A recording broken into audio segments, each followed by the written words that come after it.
Comment reconnaître les personnes qui sont jalouses de ton succès? La jalousie a ceci de particulier qu'elle est bien souvent manifestée auprès de personnes qui nous sont proches. Oui, c'est parce qu'elles sont proches de toi qu'elles estiment que ce qui t'arrive n'est pas normal. Mais bien souvent, les personnes qui ont de la réussite n'ont pas le temps, elles, d'être jalouses des autres. Voilà pourquoi elles ne voient pas ou n'identifient pas assez la jalousie autour d'elles. Mais croyez-moi, avoir quelqu'un de jaloux autour de vous, c'est marcher avec quelqu'un qui peut vous tuer à la première occasion. Il est donc important de détecter très rapidement ces personnes-là et de prendre les mesures que je vais vous partager dans cette vidéo. Parce qu'il y a 5 mesures à prendre contre les personnes jalouses. On va commencer dans cette vidéo par d'abord identifier ces personnes parce qu'elles ont des caractéristiques, elles ont des signes, parfois trompeurs. Elles rient, mais le rire est jaune. Je vais vous partager ici, là, dans cette vidéo, comment identifier quelqu'un de jaloux, mais surtout derrière, comment vous comporter vis-à-vis. Commençons déjà par définir les origines de la jalousie. En réalité, d'après moi, la jalousie peut avoir 2 origines. La jalousie peut être le résultat de ses propres insécurités ou alors le résultat d'une comparaison par rapport à la vie de quelqu'un d'autre. À partir du moment où on estime que ce qui arrive à quelqu'un d'autre est le fruit de la chance, est quelque chose que la personne ne mérite pas, on est déjà dans la jalousie. Parfois même nous sommes jaloux sans nous en rendre compte. Mais quand vous commencez déjà à penser que quelqu'un a des choses dans sa vie qu'il ne mérite pas, ou alors que cette personne-là a de la chance et vous n'en avez pas, vous êtes déjà dans la posture de quelqu'un de jaloux. En réalité, la vie des autres est un miroir par rapport à la nôtre. Et les jaloux ont ceci de particulier que quand ils regardent la vie des autres, ça les gêne parce qu'ils ne sont pas satisfaits de leur vie. Ça veut donc dire que quelqu'un de jaloux, ce n'est pas forcément toujours quelqu'un qui a moins que toi. Quelqu'un peut même avoir plus que toi.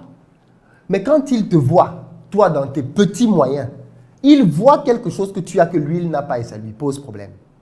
Tu vois ce que je veux dire? C'est-à-dire qu'il peut même avoir plus d'argent que toi, plus de voitures que toi, mais chez lui, il n'a pas la paix. Et quand il voit la paix, l'harmonie qu'il y a chez toi, dans ton foyer, dans ton couple, avec tes enfants, ça le gêne profondément. Mais toi, quand tu le vois, tu te dis, mais le gars là, il a tout, la dame là, elle a tout. Mais en fait, non. Tu as quelque chose qu'elle n'a pas. Et qui crée donc de la jalousie parce qu'elle se compare à ta vie. Vous voyez donc que reconnaître quelqu'un de jaloux, ce n'est pas toujours si simple que ça. Ce n'est pas forcément quelqu'un qui est en dessous de toi. Non. Ça peut même être quelqu'un qui est au-dessus de toi, socialement parlant. Voyons donc à présent les signes pour identifier les jaloux. Le premier signe que je te propose, ce sont les compliments empoisonnés. Ce sont des gens qui, en réalité, te disent des choses, mais avec un « mais ». Et là, par exemple, tu te dis que non, franchement, c'est très bien ce que tu as fait, mais tu aurais pu faire mieux. Pour le jaloux, il va toujours renvoyer tes résultats au fait que ce n'est jamais suffisant. Pour un jaloux, tout ce que tu feras ne sera jamais suffisant. Attention, ce que tu fais, il ne l'a jamais fait. Il n'a même jamais approché tes résultats. Mais ce sera toujours lui qui va trouver le moyen de dire que ce que tu as fait est insuffisant. Ou alors, quand tu vas parvenir à faire quelque chose de mieux que lui, il va estimer que tu es chanceux d'avoir fait ça. Tu es chanceux d'avoir obtenu ces résultats-là. Ça, c'est l'attitude de quelqu'un de jaloux. Il estime que toi, les résultats que tu as, le couple que tu as, les finances que tu as, le boulot que tu as, la voiture que tu as, la maison que tu as, c'est la chance. Ce n'est pas le mérite. Qu'est-ce qu'il veut démontrer par là? Il veut démontrer par là que tu n'es pas meilleur que lui. Voilà pourquoi les choses qui t'arrivent, ce n'est pas des choses que tu mérites. Ce sont des choses dues à la chance, au hasard. Ça lui permet d'être en paix avec lui-même. De se dire que tu n'es pas quelqu'un de mieux. Les jaloux vont donc avoir beaucoup de mal à féliciter les gens honnêtement. Ils vont avoir beaucoup de mal avec le succès des autres. Ils vont avoir beaucoup de mal avec la facilité à complémenter. Et même quand un jaloux, pour bien identifier un jaloux, même quand un jaloux parle comme ça, parfois il ne parle pas comme ça à la personne même. Il parle comme ça à toi, de quelqu'un. C'est un jaloux. Et s'il est jaloux de l'autre, qu'est-ce qu'il doit dire aux autres de toi quand tu n'es pas là? Parce que oui, aujourd'hui il est venu te voir pour te dire à quel point l'autre avait de la chance et ainsi de suite. Mais qu'est-ce qu'il dit de toi aux autres? Deuxième signe, c'est quelqu'un qui déguise ses critiques en conseils. Là, c'est encore un peu plus subtil. Tu vas voir que c'est quelqu'un qui va peut-être te dire que, attention, là tu vas trop vite, si tu continues, il va t'arriver malheur. Je te conseille de ralentir tes investissements.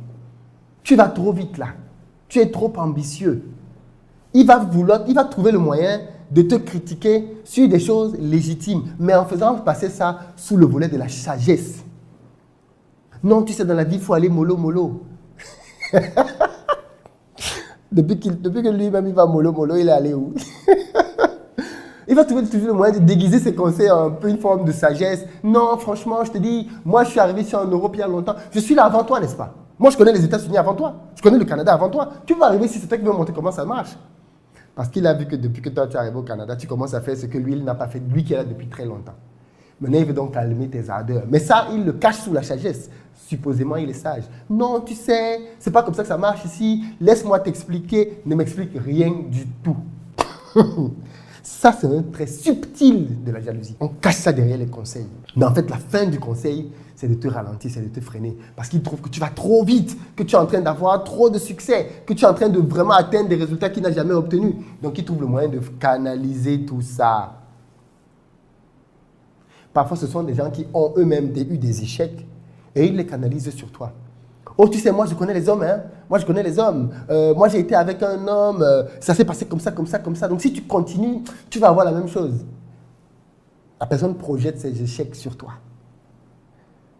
Tu viens avec ton gars, vous êtes heureux, vous mangez la vie. Non, ça l'énerve. Non, vraiment, je te dis, il faut faire attention. Tu sais, quand ça commence trop bien comme ça, vraiment, il faut te méfier. Tu ne sais jamais. Tu ne sais jamais quoi. La personne peut juste te freiner dans ton élan. C'est tout. Troisième caractéristique des jaloux, ce sont les gens qui minimisent tes réussites. Très important. Quand tu fais quelque chose, le jaloux va toujours te faire comprendre que tu n'as rien fait de particulier. Il va te dire que mais tout le monde fait ça. Ça, c'est quoi? Tout le monde fait ça. Tout le monde fait ça. Si tu as entendu cette phrase de quelqu'un, sache que c'est un jaloux. Les jaloux vont minimiser tes réussites. Ils vont te dire que bon, oui, ça c'est parce que tu étais au bon endroit, au bon endroit, au bon moment. Ils vont te dire que non, ça c'est parce que tu es de telle ethnie. Oui, mais ça c'est parce que tu es la fille de telle. Tu n'as aucun mérite pour le jaloux. Tout ce qui t'arrive, c'est juste parce qu'il y a eu une circonstance extérieure favorable qui t'a permis d'avoir ce résultat. Mais sinon, toi-même, tu n'as rien d'exceptionnel. Tu ne peux rien faire de particulier. Donc, ne te réjouis pas trop vite. Tout ce qui t'arrive là, c'est juste parce qu'il y a eu une situation. Les jaloux refusent de reconnaître ton travail ou ton mérite.